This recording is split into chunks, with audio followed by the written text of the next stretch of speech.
Let's bring in Ozan Azkaral, founding managing partner at Tanto Capital Partners. Well, there's so much to focus on when you think about the direction of travel for markets. Some people are looking at monetary policy, others fiscal policy, but then geopolitics front and center. I mean, you saw what happened in South Korea over the last 24 hours.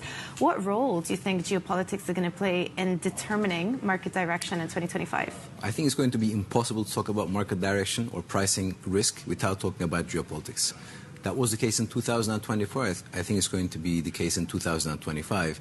Notwithstanding that, I think fiscal policy will drive pricing more than monetary policy. But if you look at what's happening in the world right now, we have so many fires going on in so many different regions that I think asset managers have to keep ahead of the curve to try to make some sense of what's going on to price assets. Yeah, but you know, it's not always the way that markets react to geopolitics. Again, every day I stand at the wall and I talk about new stock market highs. It's the 55th record high for the S&P this year.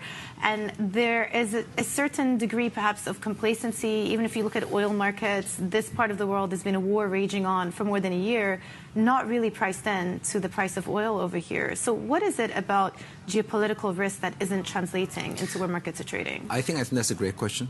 I think we have to separate U.S. markets from the rest of the world going forward, even more so than we have done before. There is no perfect hedge, but the U.S. is as well hedged as possible to what will happen in the rest of the world. But I do think that 2025 onwards, we will start testing the resilience of the global supply chains.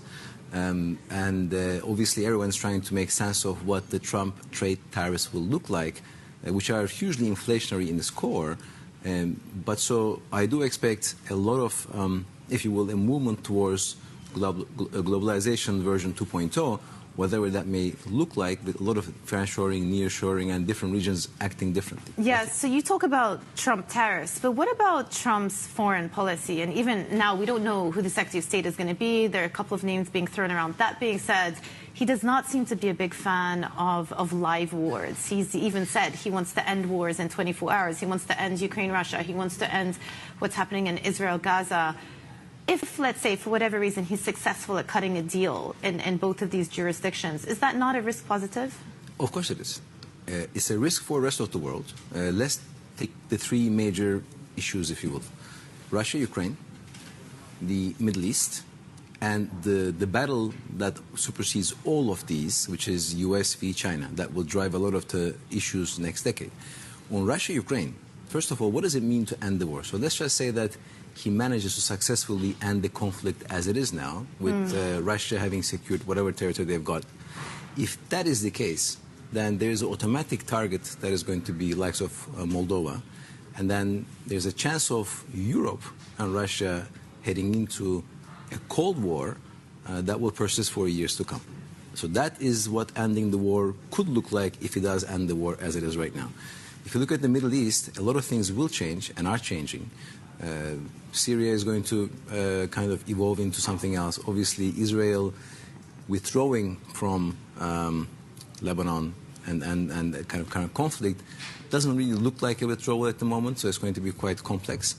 And if you take a look at China, and I think this is going to be the one thing that we're going to talk a lot over the next year, will be all about semiconductor manufacturing and a potential reaction of China in cutting the export of rare earth minerals and refined minerals that is critical in manufacturing chips.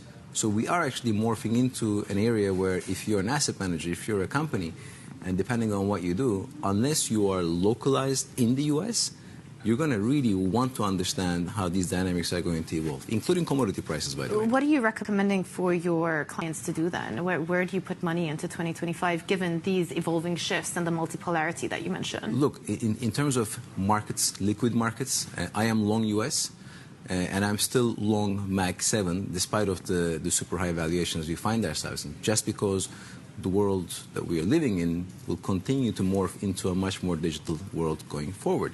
And I'm long the US because the amount of innovation that takes place, the decision-making capacity of US, the liquidity of the market is very much separates itself from the rest of the world. Yeah. I am short European Union and European markets, particularly short Germany, but long strategic names like ASML in Netherlands that are going to be an integral part of the future growth of the world as it is. Yeah.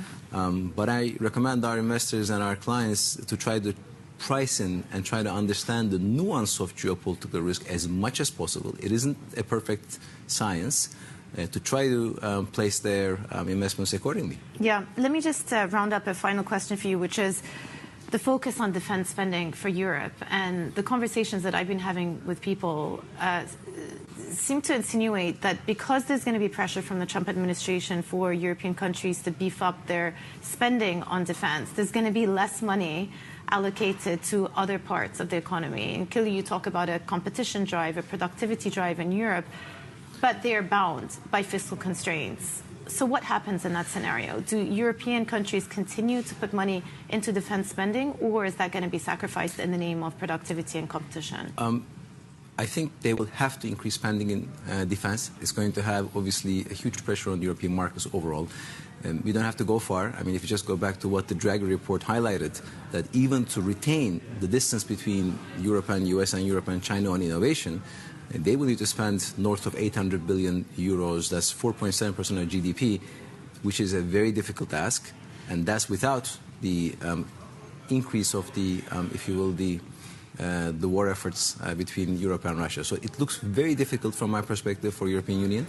And we're looking at the issues that the French government is having right now, the elections in Germany.